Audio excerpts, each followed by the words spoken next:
students something alone. We need to develop a reliable compass and navigation tools to find their own way in a world that is increasingly complex, volatile, and uncertain. Alam ninyo, matagal na po yung VUCA na naging VUCAD. Hindi na po siya ngayon ang ginagamit. Ano na ang ginagamit? BANI. B-A-N-I. Yan na po ngayon. Going to the next century, it's BANI now. It's not VUCAD. To describe the kind of world that we are living right now, I don't want to further explain that. In your own free time, can you please Google it? Because that is the world we're living in now, and there are so many challenges brought about by this BANI world.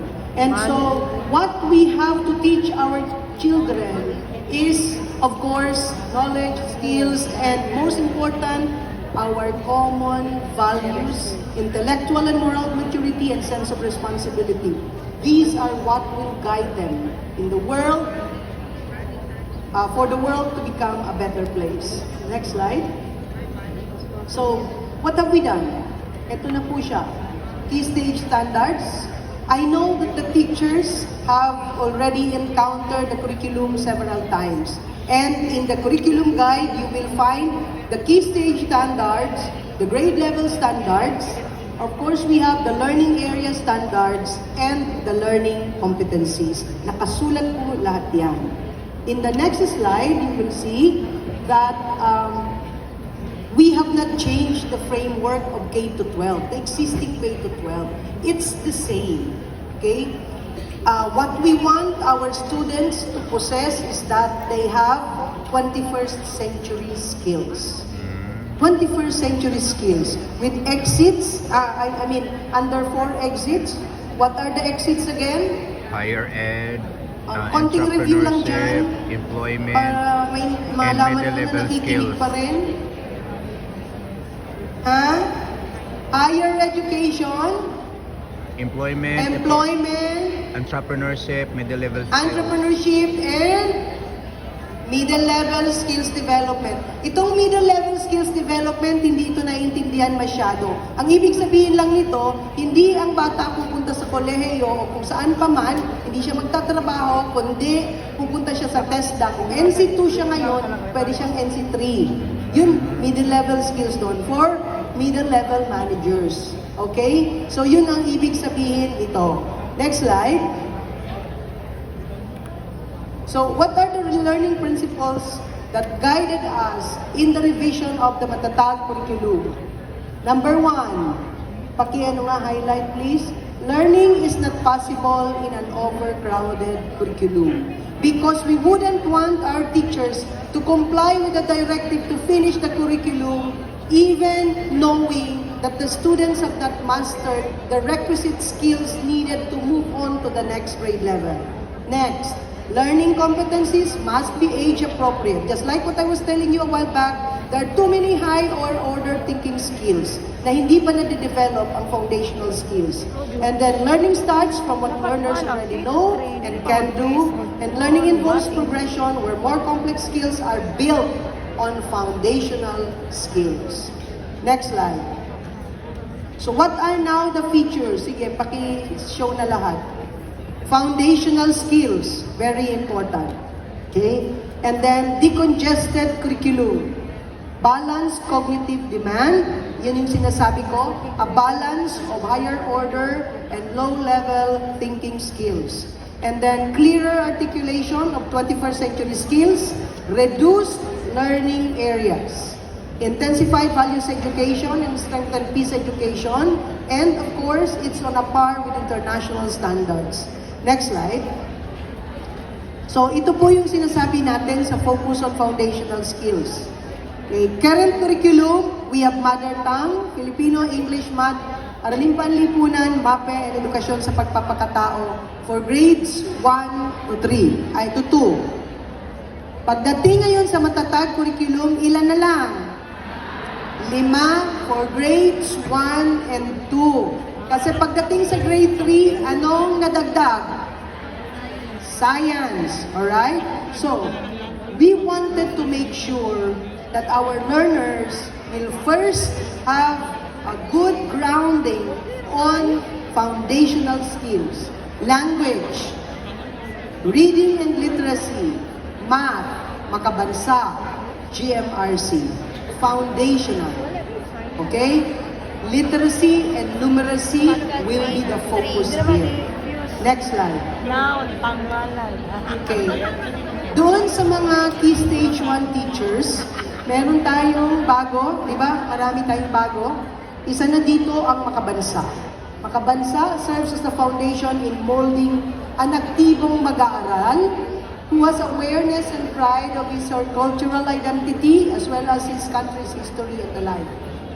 Alam ninyo, pagtutuhugin natin ang Aralin Panlipunan curriculum, nagsisimula siya sa makabansa. Okay? For Key Stage 1. Bakit? May kasi. Pag tiningnan nyo ang habit ng Aralin Panlipunan curriculum, makikita ninyo na pattern siya after the Panatang Makabayan. Because if you are going to take a look at the lines of the Panatang Makabayan, it speaks of three things about what our learners should possess as they finish grade 12. Know the Philippines, love the Philippines, serve the Philippines. If you recite the Panatang Makabayan, it talks about that. Know the Philippines, love the Philippines, serve the Philippines. Okay? Because in serving, in loving, and knowing our own, we begin to have a solid foundational perspective of how we are as a country. Yung sinasabi kanina ni R.D. Alan, Ubuntu, I am what I am because of what? Because of who we all are. I am what I am because of who we all are. At pag nakita, going further, R.D. Alan, baka hindi mo to alam, iyan ay operating system. Alam nyo ba yun? At Yes. hindi yan mahahack. Ubuntu, hindi mahahack. Kalaban sa Tingnan Microsoft. nyo yan. Kaya lang, konti lang ang gumagamit kasi it's difficult to have that. But once you have it, then Kalaban the sa greater Microsoft. the probability Ubuntu. that everything in your Operating computer system. will not be hacked because your operating system is Ubuntu. So, R.D. Alan, baka gusto mo rin siyang maging OPS, operating system. Windows Alright, Macaron. next. Decongested curriculum. Ganun. Ito talagang very salient ito. From a total of 11,738 in K to 10, naging 3,664 siya. Sasabihin natin, saan napunta? Because in the findings, okay, we saw that there are more nice to know May PPT o may explanation than man. must to know. Yung kailangang malaman, makuha ng mga bata, mas konti kesa doon sa Marami. okay lang na pag-aralan, magandang pag-aralan, pero hindi talaga siya essential. So we look for the most essential learning competencies. Next slide. So, dito, ilan lamang ito sa mga rason ng decrease, no? Sa TLE, for instance, repetitive competencies were either merged or removed. Then MAPE attributed the merging of music and arts and physical education and health. Kung kayo ay MAPE teachers at graduate kayo ng inyong course ay MAPE, okay, endangered species na po kayo. Bakit? Wala nang MAPE na course sa college. You know that? Kaya yung mga kukuha ng mga MAPE teachers, wala na kayong mahahanap na graduate ng ganong course. Bakit? Ngayon ay cultural education na, kung gustong magturo ng music and arts, at PE and health naman, o physical education sa kabila. So dalawang teachers na yung implication ito. Because in college, there is no longer a course in MAPE. So, kaya ko sinabi, endangered species na kayo. Tandaan nyo yan. Okay, so, Filipino, reduction of the number of domains. English, focus on the big ideas. And math, two specific learning competencies. Next slide. Meron tayong isang subject area or learning area na na dagdag, pero konti lang. Ha? Because we found out that there were too many broad learning competencies and we broke it down into separate learning competencies also to cover important topics. Next. Okay, dito, bakit anong bago dito sa 21st century? Nandiyan naman na yan sa K-12 eh. Yes, but only the 4 components. Information, media, and technology skills, learning innovation, communication skills, life and career. So ano ba talaga yung 21st century skills? These are the 21st century skills with special focus on pakimove ng digital literacy. Next, problem solving and critical thinking. And then, future orientation and resilience and adversity management. If you're gonna ask me, are these skills all found in one learning area? I will tell you, no. But taken together as different learning areas, these are all covered.